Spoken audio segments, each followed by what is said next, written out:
petites étoiles, bienvenue sur le choix du papillon, bienvenue également à toutes les personnes qui sont arrivées par hasard ou par bouche à oreille sur cette chaîne de guidance qui est la vôtre, là où vous prenez uniquement ce qui résonne pour vous.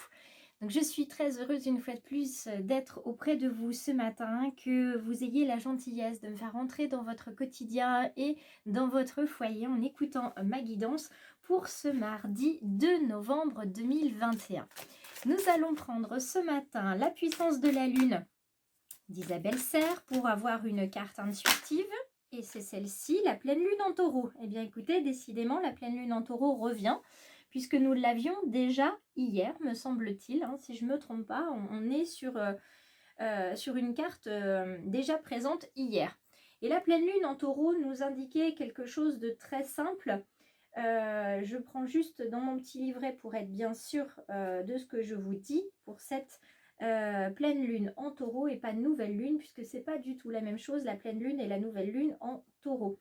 Il vous était indiqué de chercher quand est-ce que avait eu lieu la pleine lune en taureau la dernière fois et de voir ce qui avait changé pour vous à ce moment-là.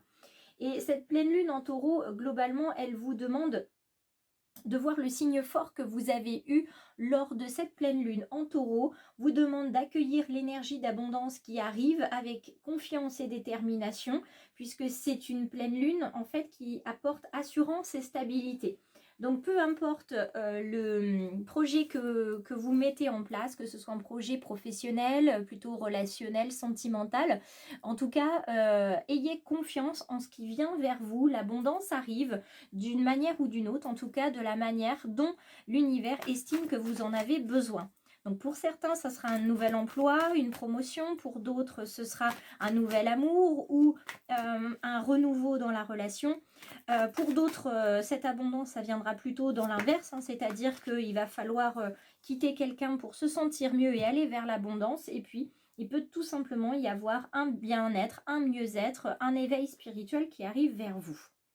Alors, l'araignée dans sa version renversée, elle nous dit tout simplement qu'on est on est en train de tisser des liens, on est en train de, comment dire, d'ouvrir son champ des possibles, on est en train de voir plus loin, de faire des, comment dire, vous voyez le geste que je suis en train de faire, on est en train, oui, de tisser des liens, de faire des connexions, on est en train en tout cas d'établir un réseau dans tous les domaines de votre vie, hein, dans ce que vous avez besoin. Donc ça peut être dans votre domaine professionnel, dans votre domaine sentimental, ça peut vraiment être dans n'importe quel domaine, et ça c'est vous qui allez pouvoir le savoir, puisque il n'y a que vous qui allez le déterminer aujourd'hui. Donc on est dans une énergie de posture, cette fois-ci on n'agit pas, on ne communique pas, on ne réfléchit pas et on ne se transforme pas, puisque ce sont les catégories qui existent avec ce bel oracle d'Arnaud Rioux. Ici on est plutôt, comme je vous le disais, donc dans une énergie de posture.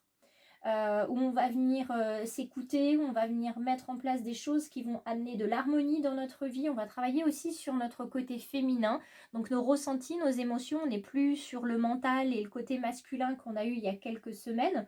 On vous demande de tisser votre toile, de relier toutes les mêmes facettes de vous-même, de les unir à votre être à partir de votre centre pour connaître la paix. Donc on vous demande de revenir en votre centre, en votre intériorité, à votre authenticité, pour pouvoir vous sentir bien et aligné. On vous parlait d'hier de vous ancrer, maintenant on vous demande de vous aligner. N'hésitez pas à aller jeter un petit coup d'œil sur les playlists et puis les autres vidéos du choix du papillon. Vous avez des méditations guidées, vous avez des explications aussi sur les chakras qui peuvent vous être utiles. Dans sa version renversée, l'araignée, elle vous demande de faire un lien et surtout de faire un équilibre entre l'action et le non-agir, c'est-à-dire trouver le bon moment où il faut agir et ce qu'il faut faire, donc pas de précipitation. Elle vous demande aussi de faire attention à ne pas vous laisser envahir, donc de bien mettre non pas des barrières, j'appelle plutôt ça moi des frontières entre ce que vous voulez, ce que vous ne voulez pas. Accepter dans votre cercle des personnes que vous voulez, qui vous aident et qui vous aiment, et puis de mettre en dehors de votre cercle des personnes qui vous sont toxiques et qui vous font du mal. On vous demande vraiment de... Voilà. Tissez votre toile, faites un réseau sympathique et agréable, bienveillant, et laissez partir les autres même. Il va peut-être falloir couper des liens avec certains. Hein, peut-être que quelquefois l'araignée, elle ramène dans son sillage, dans sa toile, un animal beaucoup plus dangereux, qui lui est beaucoup plus fatal. Donc il faut laisser partir ce qui doit partir. On vous demande de vous rapprocher de vos amis, d'accord? On vous demande peut-être aujourd'hui de les appeler, ou peut-être que vous serez appelé par un ami aujourd'hui. En tout cas, la situation que vous avez en ce moment, où vous tissez des liens, des réseaux, que vous revenez en votre centre, c'est vraiment une situation qui va vous permettre de vous élever. Vous avez là, vraiment besoin de ça. Ouh là là, j'ai eu chaud.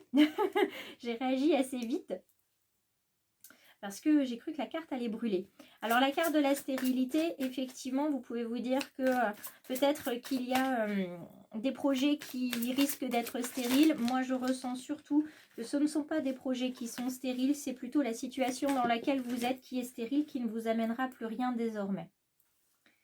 L'étoile de l'homme, on est quand même sur du matériel, même si on revient à l'essentiel, à la féminité, à la douceur, à l'émotion et à beaucoup d'intuition. Le côté matériel de l'homme est important parce que certains se posent des questions sur la matérialité des choses. Certains cherchent peut-être un logement, d'autres cherchent peut-être un emploi. Donc il faut quand même s'intéresser au matériel, sans oublier la beauté de la vie, puisque c'est là tout le jeu, si je puis dire, de la vie. C'est de se dire qu'on cherche quelque chose peut-être bien loin, alors que c'est tout près. Qu'on cherche quelque chose, on a l'impression que c'est difficile à atteindre, et en fait, il va suffire d'activer un réseau pour que ça vienne vers vous et que vous puissiez accueillir cette abondance. C'est ce qu'on appelle la loi d'attraction. Et on revient sur le côté de la ruine dont on parlait déjà hier. Cette carte de la ruine qui indique à la fois l'effondrement de quelque chose, l'infortune, mais aussi le besoin de rupture dans un de vos domaines. Alors dans le domaine sentimental, ça peut être une usure des sentiments. Dans le domaine professionnel, ça peut être un congé pour maladie. Puis dans le domaine spirituel, c'est un doute qui s'installe. En tout cas, il y a quelque chose qui va partir au fur et à mesure, où vous allez reprendre en fait. Vous allez être ancré, ensuite aligné, recentré sur vous et sur vos besoins. Et une fois que vous allez vous élever, ce projet, cette situation qui était stérile va partir d'elle-même pour vous apporter la beauté de la vie. Cette étoile de l'homme, ce côté matériel, ce côté, on va dire matériel, mais pas que, puisque c'est aussi un caractère spirituel, cette carte, et qui va vous inviter à comprendre votre lumière intérieure. Et puis l'étoile qui guide chaque âme, mes petites étoiles, vous voyez, on y revient toujours. Donc la ruine, effectivement, ça peut être pour certains quelque chose de très très déplaisant à accueillir, mais pour d'autres, ça va leur faire énormément de bien, cette chose qui casse pour revenir à de l'essentiel, à se reconstruire. C'est ce que nous avons vu dans la guidance d'hier. Donc accueillir l'abondance, oui, parce que vous en avez besoin, mais c'est surtout que là, vous allez être dans un état d'esprit où vous allez faire fonctionner la loi d'attraction. Je vous invite à lire des choses sur la loi d'attraction ou à me poser des questions si vous en avez besoin par rapport à cela, puisque la loi d'attraction, il faut bien l'utiliser pour qu'elle vous donne les résultats escomptés. On vous demande de rester vous-même dans le domaine sentimental, quoi que vous ayez pu vivre ces derniers temps, ces derniers mois, ces dernières années. Surtout, ne laissez jamais quelqu'un vous changer. Restez vous-même, parce que c'est comme ça qu'on vous aime. Et ceux qui ne le voient pas, eh bien c'est dommage, parce que cette petite fée du feu qu'on voit ici, en fait, elle vous indique que dans votre vie sentimentale et relationnelle, votre harmonie dépend du fait de mener une existence la plus authentique possible. Exister ne suffit pas. Il vous faut également mettre de la cohérence dans vos valeurs si vous ne voulez pas vous oublier en chemin. Donc, restez libre, restez tel que vous êtes. C'est comme ça qu'on vous aime et c'est comme ça que vous rayonnez. Donc ne laissez personne mettre votre lumière en boîte, sous cloche. Vous avez besoin de respirer comme le feu a besoin d'oxygène. Vous avez besoin vous aussi de respirer dans le domaine sentimental et relationnel. Donc prenez du temps pour vous, pour réfléchir. Et puis par exemple, vous pouvez noter sur des petits bouts de papier les valeurs les plus précieuses à vos yeux dans le domaine sentimental. Et puis vous les mettez dans une boîte ou dans un bocal que vous customiserez. Et puis ce petit trésor, vous le laissez tel qu'il est, ce petit pot de bonheur. Et quand ça ne va pas, vous l'ouvrez ce petit pot de bonheur et vous allez voir à l'intérieur. Vous allez piocher un petit bout de papier, deux petits bouts de papier, ainsi de suite, jusqu'à temps que ces petits bouts de bonheur en fait viennent remettre de la lumière dans votre cœur. Et puis ici, on vous dit n'arrête jamais de rêver. Et je les trouve juste magnifiques ces cartes parce que déjà elles sont très belles, les cartes du petit oracle de Steph. Mais en plus, il y a quelque chose de magique. C'est moi qui les tire, ces cartes.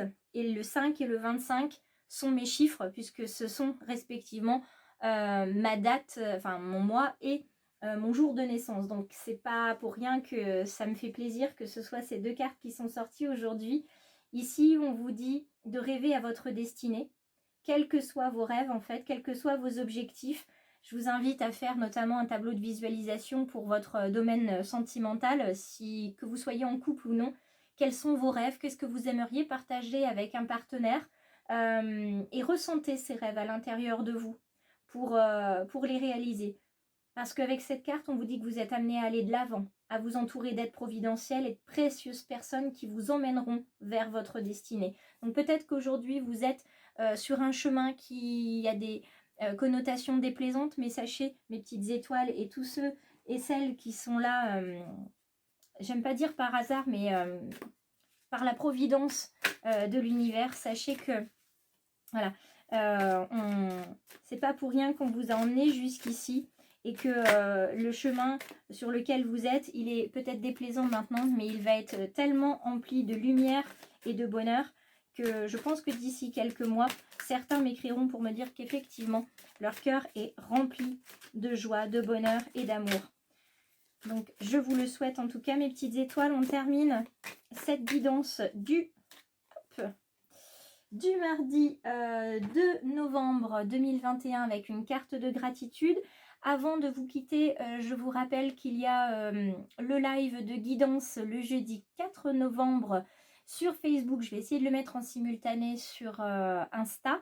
Donc à 21h heure de Paris, je vous invite à me contacter en message privé Insta ou Messenger pour pouvoir réserver votre place. Il reste encore quelques places, donc ne tardez pas parce que bien sûr vous pourrez assister au live, mais vous ne pourrez pas avoir de guidance si vous ne l'avez pas réservé. Et cette petite carte du père David Steinrast nous dit que ce n'est pas le bonheur qui nous remplit de gratitude, c'est la gratitude qui nous remplit de bonheur. C'est pas la première fois qu'on l'a cette carte dans la semaine, oui, mais il y a quelques semaines, voilà, c'est une carte qui revient. Donc les cartes qui reviennent, ce sont des messages qui sont vraiment des messages, des guides, un appel du pied de l'univers qui veut vraiment nous faire comprendre quelque chose. Donc j'espère que vous avez compris quelque chose par rapport à votre situation, que ça a résonné. Si la vidéo vous a plu et la guidance aussi, je vous invite à vous abonner en cliquant sur s'abonner à la fin de la vidéo. Et puis vous pouvez commenter, vous pouvez partager bien sûr et liker si le cœur vous en dit. Je vous embrasse et je vous retrouve demain.